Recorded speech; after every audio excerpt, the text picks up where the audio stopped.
Presenter now? Yeah. So you can upload the slides yourself? But now it's because I don't think I did it directly. I don't. Oh, never mind. My audio option is on.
Assalamu alaikum. Can everyone hear me?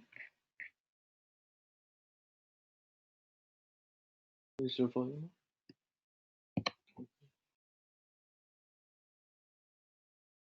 Yes. Okay, perfect.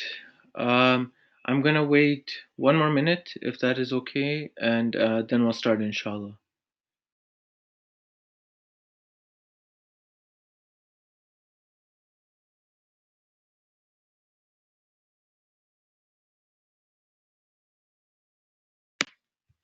I just have to set up a couple things here.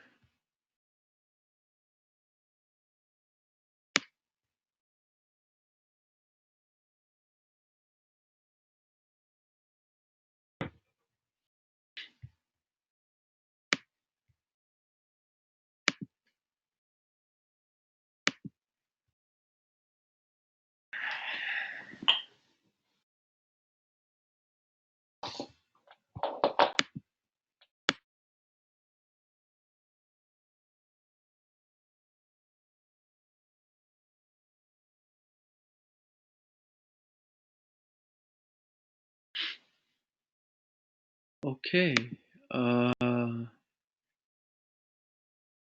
Let us start. Um, so we had some technical difficulties, and alhamdulillah, it got sorted out last minute. So that's why I'm a little, um, well, I'm prepared, but we've been working on getting everything going. So that's why we started a little late. Uh, okay.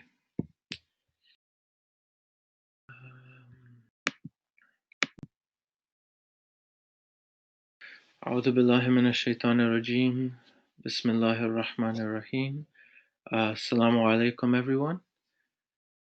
As always, I would like to start by thanking all of you for being here tonight. It really does mean a lot to me. And I'd also like to thank Ali for giving me this platform to speak on.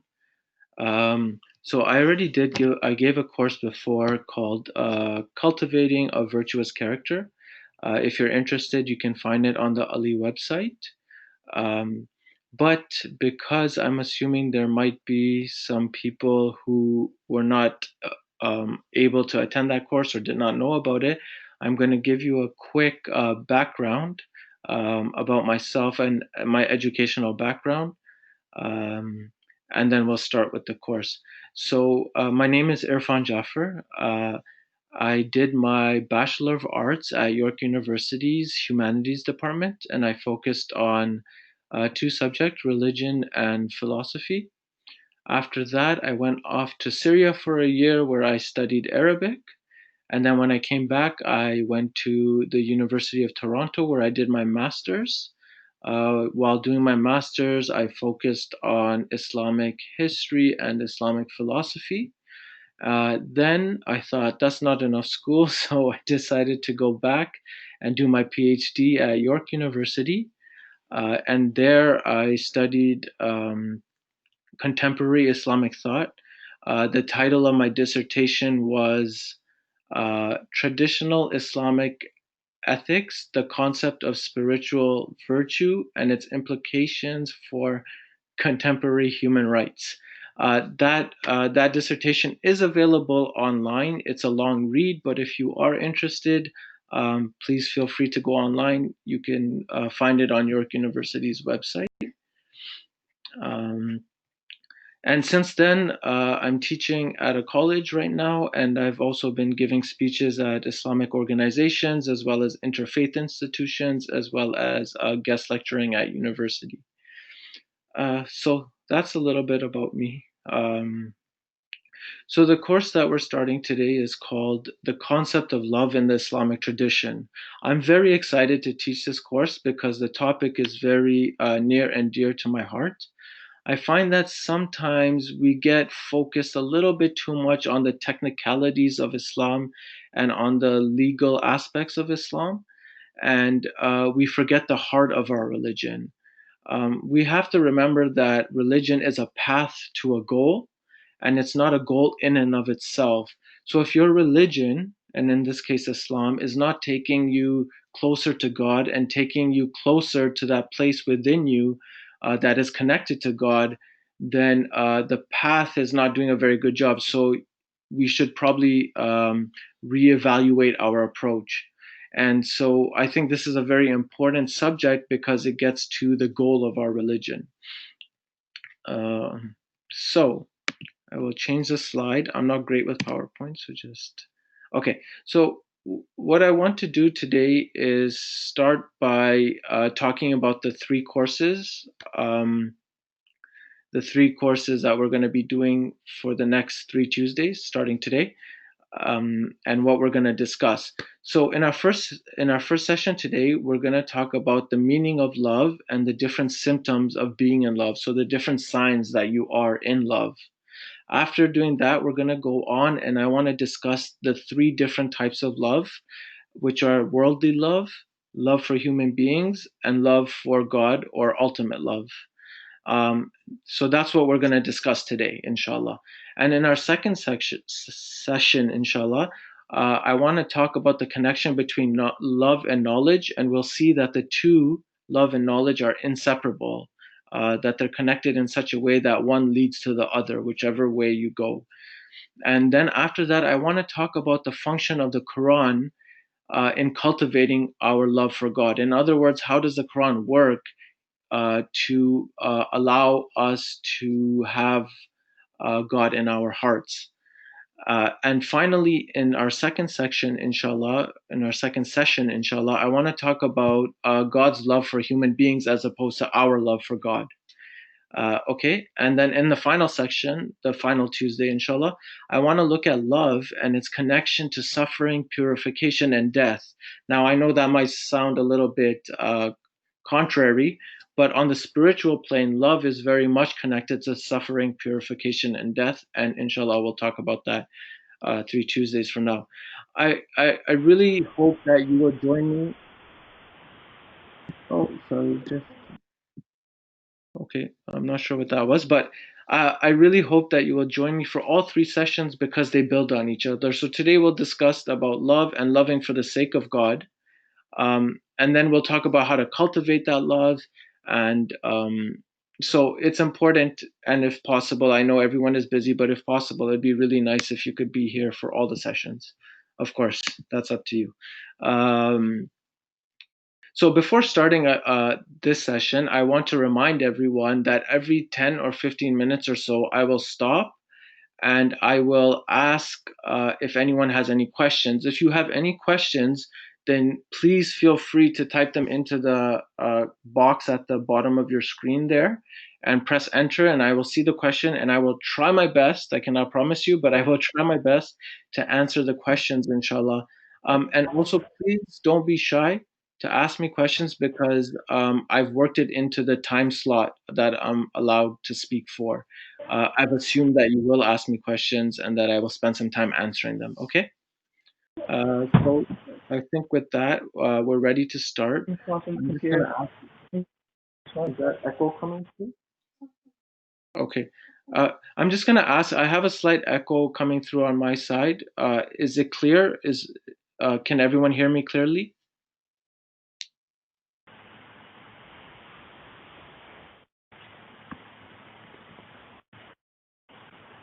Yes. Okay. Okay, good. Because I'm hearing static on my side, but I'll ignore it as long as everyone can hear me. Tilt your laptop screen just a little forward and move back just a little. Oh, that was okay. Okay. Okay. Okay. So before starting, again, I want to start with a caveat. When we think of love in the Islamic tradition, many of us automatically think of poets such as Rumi and Hafiz. And this is misleading because many Muslims in many different fields, from Islamic theology to Islamic philosophy, have written about the concept of love. Some of these scholars have even argued that the principal message and goal of Islam is love itself. So even though I do quote from poets such as Rumi, I want to make this point clear because I don't want you to feel that the idea of love is exclusive to a few people or a group of people. It is something that is for all of us as Muslims, and it is something that we should all aspire to, meaning to to love God. Okay. So before I start now getting into it, I want to ask: is there any questions before we start? And as always, I'll wait a few seconds to see if anyone is typing. If not, I will continue. Okay. So, defining love. So, what is love? This is a very difficult question to answer, especially when we're talking about love on the spiritual plane, or in other words, when we're talking about the love for God. Muslims over the centuries, the Prophet, Imams, saints, who have written on the subject of love have usually not given us a definition for it, but instead they have described the journey, so the different maqam or the different stations of love, as well as the symptoms of love, so the signs that you are in love. And the reason they've done this is because the love of God is an experience or a state that transcends the formal realm. In other words, it transcends or goes beyond the world of words and explanations. Okay? So for example, if you have someone who is starving and you give him a piece of fruit and he bites into that fruit, the feeling he has, the taste, the experience he has, he can tell you about it that the fruit is sweet and it's juicy, but you cannot really know what he is talking about until you actually are hungry and taste the apple for yourself, right? Even two human beings who are in love with each other in the beginning of a relationship, so we'll call that infatuation, will have a hard time explaining how they feel. They can explain it, but they can't really make you feel that feeling. So, in other words, love is known through experience and not through teaching and learning. This is why Rumi says, love is beyond body, mind, heart, and soul. A lover simply is love. He or she has become that. Rumi also says, although I may try to explain love, but when I experience it, I am speechless. Again, the point is that these series of lectures might help you better understand the concept of love in Islam. They might even help you start your journey towards the love of God. However, they cannot give you the experience. This is something that you have to do for yourself. In any case, because the love of God is beyond direct human comprehension, it is usually described using symbolism, okay, metaphors or symbolism. So, for example, two of the most popular symbols used in Islam are of the mosque and of the ocean. In the first case, the lover of God is often described as a moth who is mysteriously but naturally attracted to the flame. So if you see a flame in a moth, it is attracted to flame and it flies around it. Okay, and it is so attractive that eventually it merges with the flame and disappears into the flame. So, um, so in this case, the moth mysteriously is eventually, so this moth is attracted to flame and eventually it is burned within the fire of God's love. In the second example or symbol, the lover of God is described as a drop of water which returns or disappears back into its home, that is the ocean of God's love. So these two symbols are very important because they tell us two things. They tell us how the Islamic spiritual tradition has understood the journey of love and the symptoms of love. So, the two things we talked about. So, we can say that the journey of love is a movement towards transcending the dichotomy between the self and the other. In other words, love is when you are consumed by something so much that you lose yourself in that thing. The object of your love becomes your very identity. Okay? Thus, the moth loses itself in the flame, and the same way the drop of water loses itself in the ocean. This is why Meister Eckhart, a famous Christian mystic, said, what a man loves, a man is. If he loves a stone, he is that stone. If he loves a man, he is that man. And Rumi also said, it is a subtle truth that you are what you love. Okay? Now, of course, if you love God, it does not mean that you are God. That is not what we're saying. It means that your human self no longer exists, and all that remains is God. In this way, you can mysteriously partake in God's reality, which is the one and only true reality. This is why, in the Islamic spiritual tradition, some of the symptoms of love, so signs of love, are considered to be worshipped, consumption, self surrender, and fana, or self annihilation. Okay? And that is getting lost in God. In other words, when you are in love, there is no longer any other. Okay? There is only oneness, or there's only tawheed. Okay, whatever you think, feel, and do, it is all determined by your beloved. It is all determined by God. This is captured, this mystery of how you can partake in God by losing yourself in God, is captured by the famous Hadith Qudsi. And a Hadith Qudsi is when God speaks through the Prophet, but it's not recorded in the Quran. So it's captured in a famous Hadith Qudsi which says the following: My slave approaches me with nothing more beloved to me than what I have made obligatory upon him. And my slave keeps drawing near to me with voluntary works until I love him. And when I love him, I am his hearing with which he hears, his sight with which he sees, his hand with which he seizes, and his foot with which he walks. And then the hadith goes on. Okay? Therefore, one of the surest signs that you are in love with God is that you no longer care about your own wants and your own will. You only care about what God wants and what He wills. So imagine God gave you a magic wand and He said to you, you can do whatever you want with this wand. You can take away all your trials, all your suffering, all your problems. You can give yourself all the money in the world, anything you want. Love is saying to God, no, I want to give you back the wand because I only want what you want. Of course, this is easy to say, it's also easy to think, but it is very hard and difficult to achieve. Any questions so far?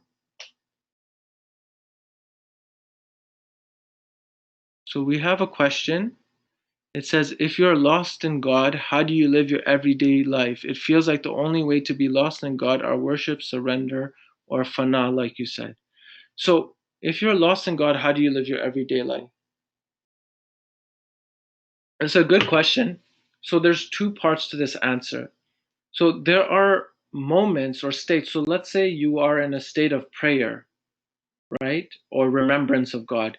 When you are completely remembering God and you've completely forgotten yourself, that is a state in which you're not living your everyday life normally, and you've actually merged or disappeared into God in a sense of speaking.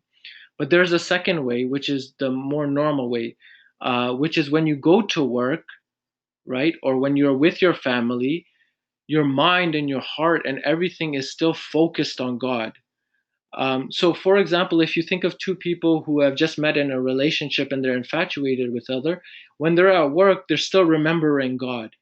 When they're with their family, they're still remembering the person that they are infatuated with. So the way, so if you're lost in God, it doesn't mean that you cannot do your everyday things. It just means that everything that you do is determined by God. The right course of action is determined by God. What you should say is determined by God. What you should feel is determined by God. And you're always remembering God. Everything that you see is reminding you of God. Does that answer the question? Yes. Any other questions so far? No? Okay. I don't see anyone typing. So I'm going to move on. Okay, so I want to talk about three different types of love. Um, Sorry, just 1 second. Yes, okay. So I want to talk about three different types of love. Now, all human beings are hardwired to love. The need to love is rooted in our very beings. It is part of our human nature, or in other words, it is part of our fitra. Again, Rumi says, there is a candle in your heart ready to be kindled. There is a void in your soul ready to be filled. You feel it, don't you? The void Rumi is speaking about is the emptiness we feel when our hearts are not filled with the object of our love. Okay? The void Rumi is speaking about is the emptiness we feel when our hearts are not filled with the object of our love. However, the fact that we were created to love, the fact that love is in our fitrah, does not mean that we always love the right thing, the correct thing. If we love the correct thing, then our hearts would not be empty of the object of our love and we would not feel a void in the depths of our being.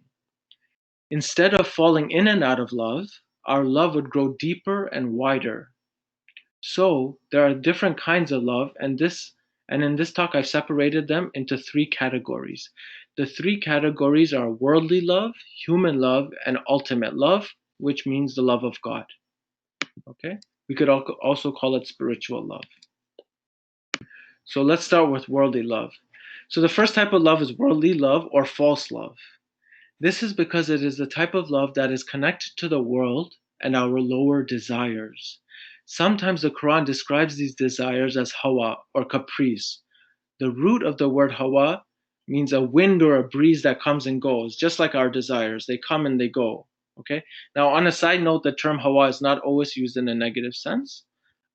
Just for your information. So in Surah 25, verse 43 and verse 44, the Quran says, "Have you seen him who takes his low desires for his God? Are you a guardian over them, or do you think that most of them hear or understand? They are but as the cattle, nay, they are farther astray from the path."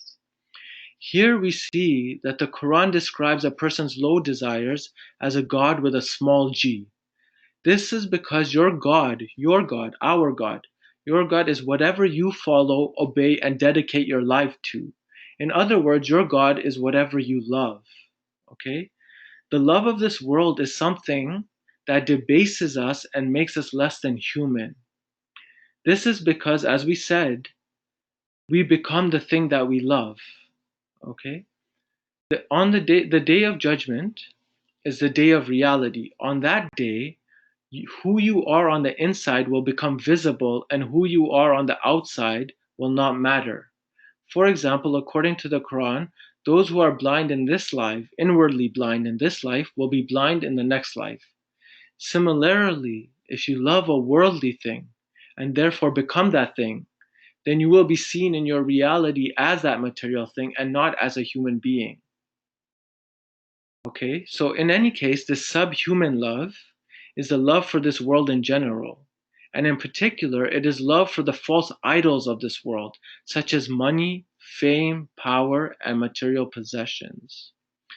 For example, the Quran says in Surah 3, verse 14, "Fair in the eyes of men is the love of the things they covet, women and sons, heaped up hoards of gold and silver, horses branded, and cattle and well-tilled land.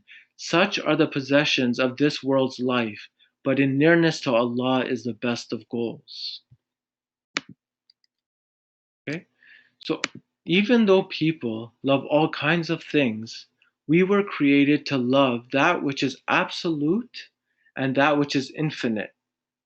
In other words, we were created to love that which is perfect, and that is God and God alone. Okay? When we love something that is imperfect, that love becomes the source of our problems. It causes us agitation, discord, emptiness, and anxiety. Okay? This is because we spend our lives continuously falling in and out of love because the object we are chasing, the worldly object that we are chasing, is something that can never truly fulfill us. Okay? So the love of the things of this world is like salty water. You are surrounded by water, but no matter how much you drink, you will remain thirsty. In fact, you will become even more thirsty. So even if you have everything in this world, it will never be enough. Either you will be obsessed with getting more, or you will be afraid of losing what you have. There will never be any peace for you. Okay? If you are a practicing believer, okay, then this type of love is considered to be a form of minor shirk. This is because you're devoting or surrendering your life to something other than God. It is reported that the Prophet said the following thing to his companions, and this is important for us. He said, the thing that I fear most for you is minor shirk. They said, O Messenger of Allah, what is minor shirk?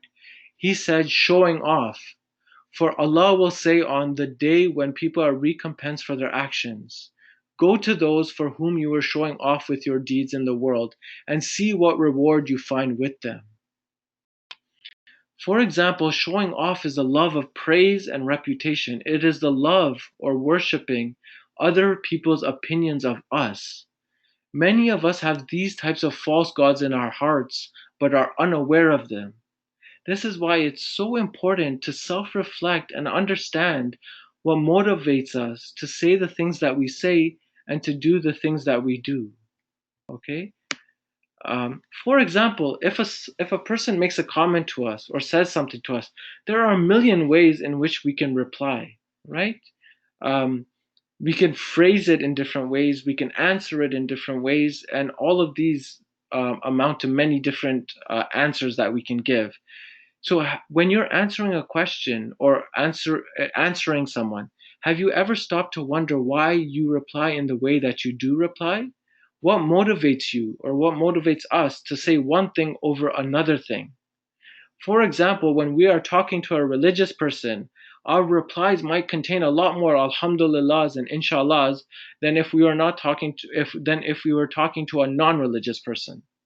If you don't believe me, speak with one of our Maulanas and observe what you say and how you say it. Okay? And I think for many people, maybe not all, you will hear us being much more religious when we're speaking to Maulana. And perhaps if we're speaking to someone we know that is not religious, we will tone down or dial back that religious aspect. Now, we become slaves of other people.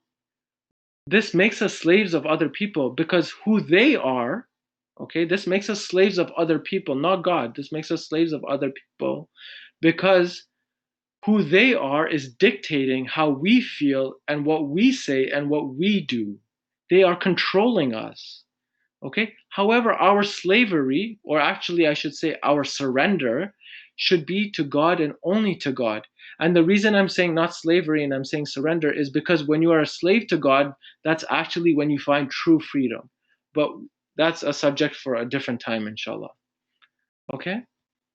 Um, so the Prophet, it is reported that the Prophet said, two hungry wolves do not wreak as much havoc on a flock of sheep as love of glory and wealth do to a Muslim's faith.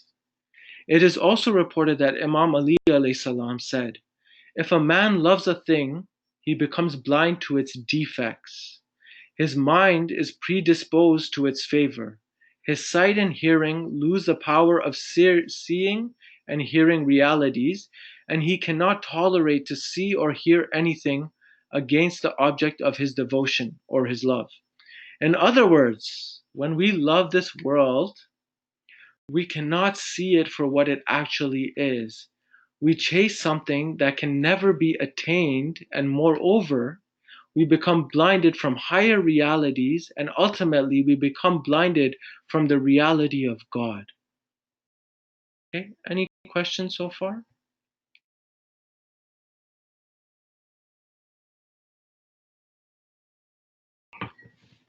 Um, I, yes, okay. Any questions? I'll wait a moment. If you have any questions, just type it in. I'm gonna mute my microphone for a few seconds for you to type it in, and then you can let me know.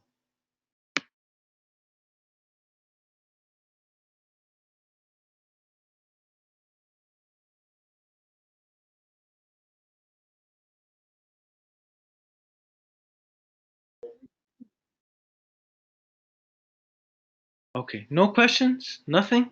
Okay, well, I don't know if that's good or bad. I hope it's good because you're understanding what I'm saying, and not bad because you have no idea what I'm saying and just are lost. Uh, okay, so we'll move on. So that was the first type of love, worldly love. Like salty water, no matter how much you drink of it, you will never be fulfilled. Okay? So if you invest your heart into this world, it's just going to lead to, again, as I said, anxiety, depression, discord, agitation, etc. Okay? So now the second type of love that I wanted to talk about was human love.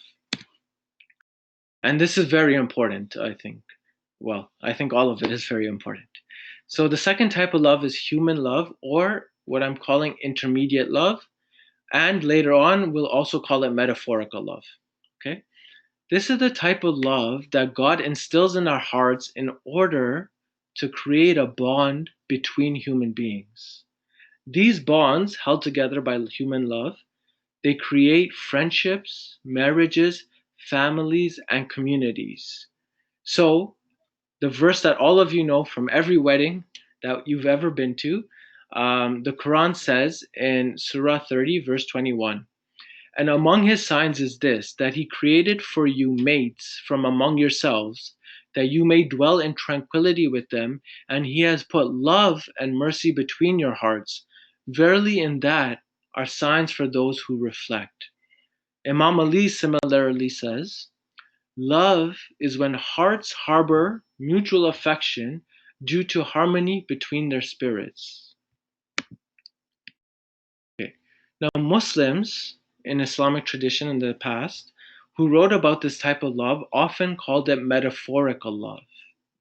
This is because they believed that this type of love was a worldly prototype for ultimate love.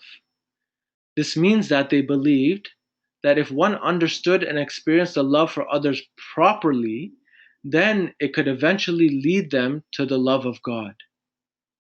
However, this human intermediate or metaphorical love can also be dangerous. Like all things in this world, it can bring us closer to God or it can take us further away from God. What matters is the way in which we love the other, or the way in which we love other human beings. In other words, if we love others for the sake of this world, so for example, if you love someone because they're popular and you also want to be popular, so you know that's why you love them, then it will veil you from God.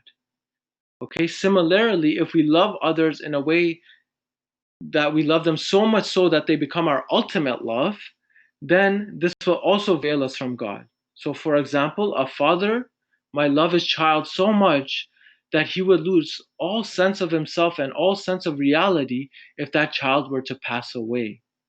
Okay? So that child would become their ultimate love. Okay?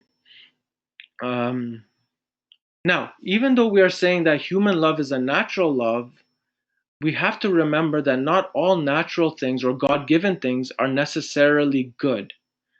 For example, we are also given desires by God so that we can live in this world, right? What is important is to use all given things in moderation and to control and limit our lower human selves. So to repeat an important truth again, if the object of our love is not perfect, then it will only lead to heartbreak and emptiness. It is reported that Imam Ali alayhi salam said the following: to separate oneself from things of time, right? So anything that dies, anything that perishes, and to connect oneself with things of eternity is the highest wisdom. Okay? These are very important words from Imam Ali. In other words, the wise person does not dedicate their whole being to anything that will die with the passage of time. Instead, the wise person is attached to God, who is the living and the eternal. The Quran states in Surah Rahman, Surah 26, verse 26 to 27, all that is on earth will perish, but will abide forever the face of thy Lord, full of majesty, bounty, and honor. Before I continue, any questions? Any questions? Love? No? Any questions? Okay. Okay. So, now, so what I'm saying is we love other human beings, and that is in us to naturally love other human beings, but it is only good for us if we love them in the correct way. If they become, again, to repeat myself, if we love them for the sake of this world, or we love them so much so that they become our ultimate love, then the love for human beings is a dangerous love and not good for us. It veils us from God. So the question is, how do we love other human beings properly? Okay, what is the right way to love others? And so this is where, let me just make sure I'm on the right slide here. Yes, let me change the slide. Okay. Okay, so this is why I want to talk about loving for the sake of God. Okay, so when we love other human beings, we should love them for the sake of God. Even when we love things of this world, we should love them for the sake of God. Okay, so this is why we need to learn how to love properly. There is only one ultimate, true, and everlasting love, and that is the ultimate love, or the love of God. In the next talk, or in the next session, inshallah, we will discuss what it means to love God and how to begin to achieve the love of God. For now, I want to discuss, as I said, the idea of loving for the sake of God. Okay? When God enters our hearts, his love encompasses all other loves. Okay? In other words, God's love becomes the source and the reason for all of our other loves. This is what it means to love others for the sake of God. When we do this, it corrects and strengthens our human bonds, or our human love, and at the same time, it removes the love of the world from our hearts. In terms of loving for the sake of God, the Quran speaks about the righteous by saying the following in Surah 76, verses 7 to 9. They perform their vows, and they fear a day whose evil flies far and wide, and they feed for the love of Allah the indigent, the orphan, and the captain, saying, we feed you for the sake of Allah alone. No reward do we desire from you, nor thanks. Okay? Similarly, it's reported that the Holy Prophet said, to savor true belief, you should love people only for the sake of God. Okay? Now, we hear many people say that they love us for the sake of God. However, this is a big and bold and maybe dangerous claim. For in order to love for the sake of God, then you must first be in love with God. We have a question. Aren't these love that we have? Okay, inshallah, when we get to the next question, when we pause for the next questions, I will address this question, if that is okay. Okay.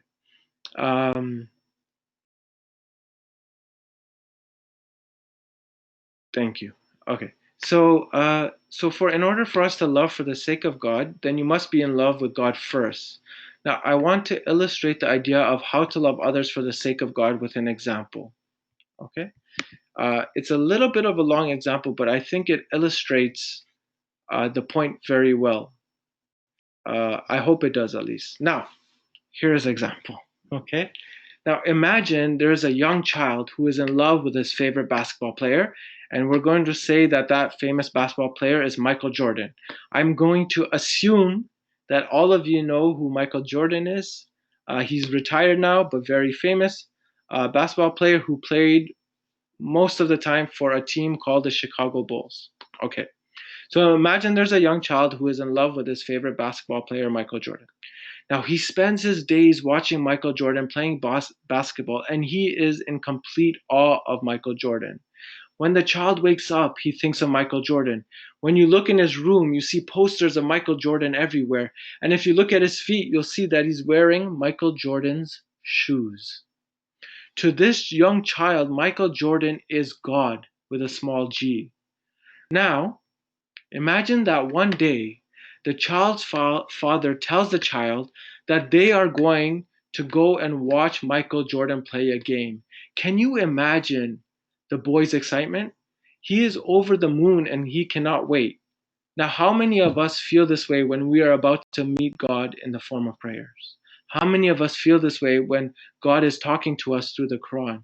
you can see now why I'm saying that it is a big and bold claim to say that you are in love with God. Because this child who is in love with Michael Jordan feels this sense of excitement. He cannot sleep at night, right? It is all he is thinking about, that he is going to meet his idol or his God with a small g. When we are going to meet God to pray, do we feel that same sense of excitement, that same sense of, I can't wait to get there? Most of us, well, at least myself, a lot of the times just do it out of duty and responsibility and not necessarily out of love. Inshallah, that's changing, and I hope that it will change. Anyway, to get back to the example. So this child goes to the game, and while he is sitting, so if you've ever been to a basketball game, there are raffles where you can win a prize. And one of the raffles you can win is that if they call your seat number, you can go down to the court and see the players on the court. So imagine this young boy is sitting in his seat and he wins a raffle. And now he is able to go down to the court and wait for Michael Jordan to come out of the tunnel and play his game. Can you imagine his excitement now? How great it must be. So now the child goes on the court and he is just in complete awe, amazement, and disbelief. This is like a state of surrender where, he's just so overwhelmed that he is just quiet and waiting. And he's so excited that he doesn't know what to do with himself. Okay? Now, imagine that Michael Jordan comes out of the tunnel and he hands the boy a basketball and then he walks on to go and play. Okay? So the boy receives this basketball from Michael Jordan.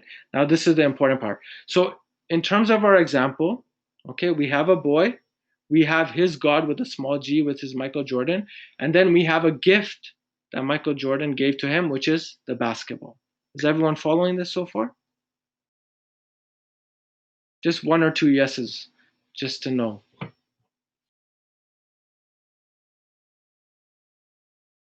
Yes, we have one yes. Another yes? Okay, good. Now, this is the important part of loving question. We have a question. Sorry, just give me 1 second. So we have a question that was sent privately. If we could send it in public chat, that would help me so I don't have to look around for it.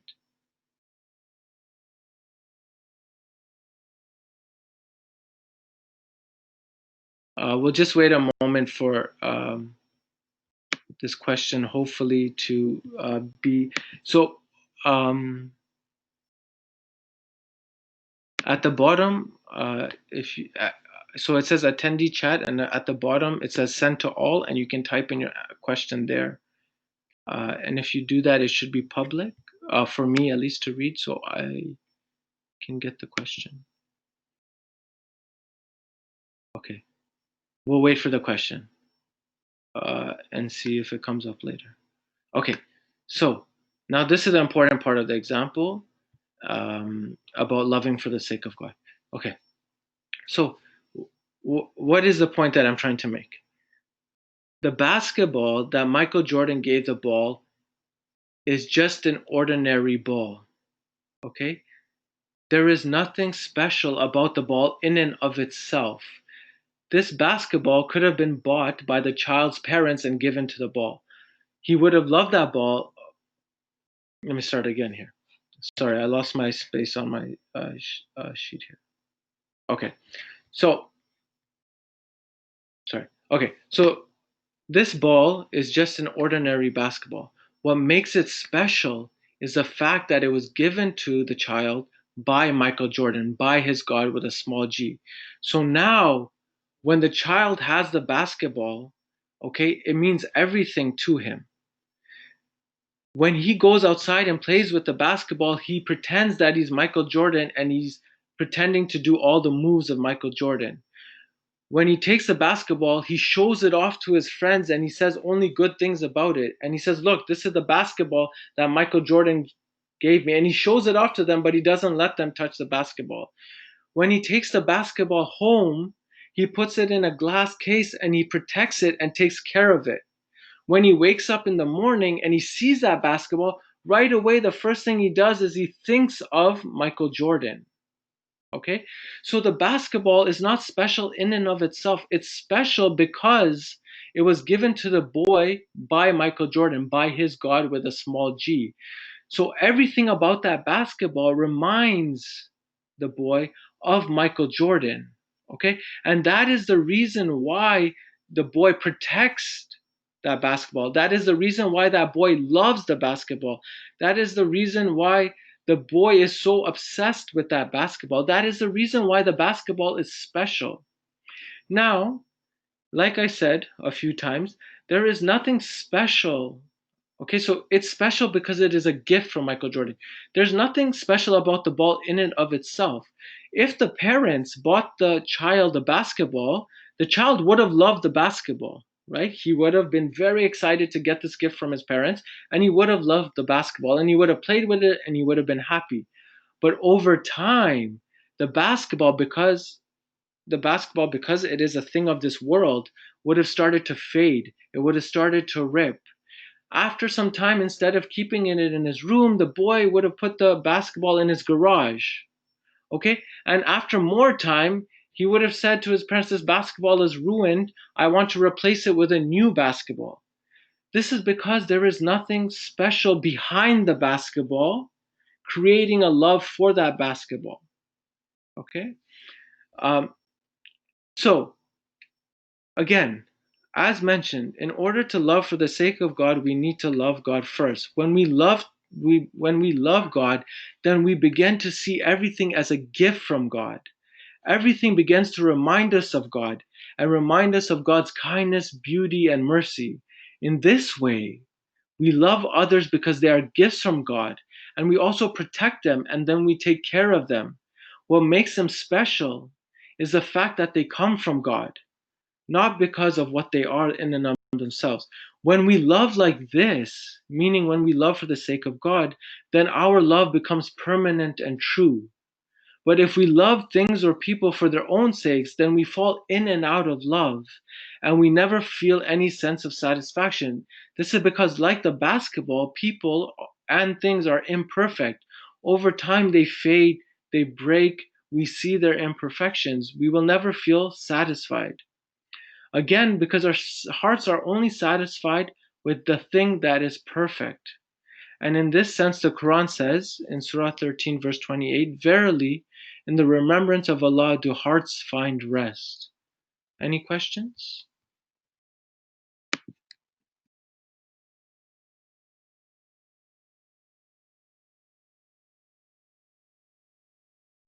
Okay. So I'm going to address the questions before. Um, so one question we have here is, aren't these love that we have for people or other things Allah has instilled in us? Can you elaborate? We would not have these feelings. Yes. So, um, yeah. So again, um, the love we have for people, especially for example, for families, etc., is natural and is given to us by God. And there's nothing wrong with that. The problem that I'm saying is if you misplace this love. So God has given us love for other things, but He has given us this love and He expects us to put this love in its proper place.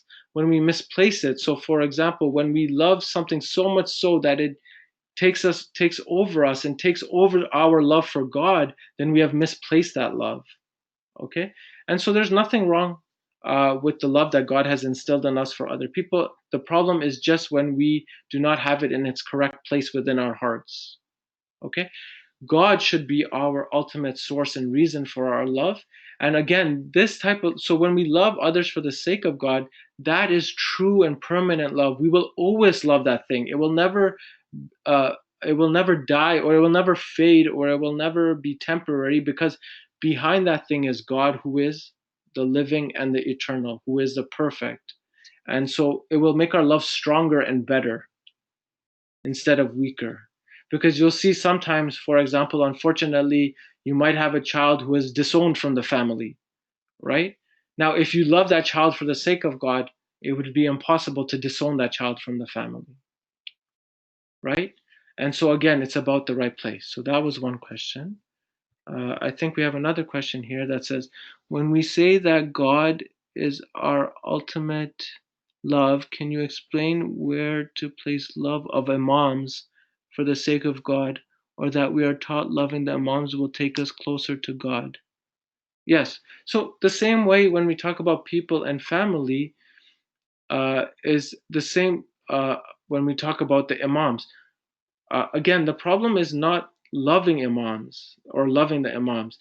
The issue is that our love for the imam should not overtake or overtake our love for God. In other words, um, when we see the teachings of the imams and we see that they are an example for us, we should right away be reminded of God, right? And his mercy to us for sending them. And so our love is not for the imams in and of themselves, but our love is for God and what he has given to us through the imams, correct? And so again, it's just a matter of placing ourselves, having it in the right place, and knowing how to approach our love for other people, whether it's family or the imams, etc. I like to say that the imams or people, anything really in this world is like fire. Fire, if you know how to use it correctly, if you know how to approach it correctly. So if you know how to use the imams or approach the imams, I shouldn't say use, but approach the imams correctly. Okay, so if you know how to approach fire correctly, then it is a source of great benefit, right? If you know how to approach fire properly, it can give you heat, it can help you, it can give you light, it can help you cook food, etc., etc. It will become very useful. In the same way, if you know how to approach the imams properly, then they can lead you straight to God, right? But fire also, on the other hand, if you don't know how to approach fire correctly, then it can be harmful. It can burn you. It can burn your possessions. It can cause a lot of damage and harm. The same way, if you don't know how to approach the imams properly, if your love for them is misplaced, then it can cause a lot of harm. So the question is not whether or not we should love our imams. The question is how to do it. The question is not whether or not we should love our parents or our children. The question is how should we do it? And the answer is always we should do it for the sake of Allah. We should love them because they are from Allah and because they remind us from Allah and they are gifts from Allah. And in this way, our love will never die for anyone or for anything. If Allah is not the source of our love, then our love for other things will die, it will fade, it will come, it will go, and it'll cause, like I said, agitation, anxiety, and discourse. Now, I'm sure a question that a lot of you are asking, well, how do we love God? How do we inculcate the love of God into our hearts? Well, in order to do that, you will have to join me next week, Tuesday, inshallah, when we'll talk about how to inculcate the love of God in our hearts. So any other questions before I move on? So we're nearing the end here, just a few more, a minute or two. So the last one, oh, I wasn't very good with the slides, I apologize. Okay, so the final type of love is ultimate love or the love of God. Now we will talk about what this is and how we can start our journey towards it next week, inshallah. I want to end with a hadith, however. When Imam Ali was asked how he reached such a high spiritual station, it is reported that he said the following. Excuse me. This is what Imam Ali said when he was asked how he reached such a high spiritual station. He said, I sat at the gate of my heart and I let no one except God in. Okay? And this is from Imam Ali. So when you're asking me about love for others and love for the Imams, this is the Imam explaining what he did to reach such a high spiritual station. Okay, and I'm ending with this hadith with the hope that it will allow us to realize how important it is to fill our hearts with God and nothing but God. And then from there, other things, other loves can proceed. But our hearts should be filled with God and nothing but God. This was the way of the prophets, the imams, and the saints, and therefore it should be our path as well, since these the prophets, the imams, and the saints are our examples. Okay, thank you so much. I really appreciate it as always. Are there any questions? We did have one private question that I wasn't able to answer because I couldn't find it. But do we have any questions? Anything that you would? No, that's not a question. So I'll wait for a couple more minutes. If there are any questions. Nobody? Nothing? What was that? Were you able to understand everything simple enough?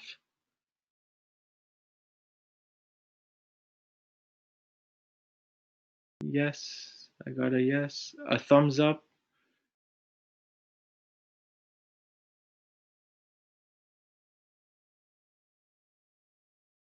It was all clear. Good. Alhamdulillah. I'm happy to hear that. Okay, so if there are no questions, again, so next week I want to talk about the connection between love and knowledge, and I want to talk about how we can use the Quran to inculcate the love of God in our hearts. Um, and I want to talk about the last thing was I can't remember now, but I mentioned it, so I hope you remember. Very good examples to explain love of God. Good. I hope the example made sense. Look forward to next week's class. I'm looking forward to as well. I hope that all of you will be able to attend. Also, if you think that you have a friend or family member that would enjoy this or would benefit from it, then please invite them to join. Um, uh, that would be wonderful. Thank you so much for spending this hour with me. I really do appreciate it. May God bless you all and help fill your hearts with His love and also His love for you. And we will talk about that also, inshallah. Okay, I pray that you enjoy the rest of your night. And yes, okay, Khalafis.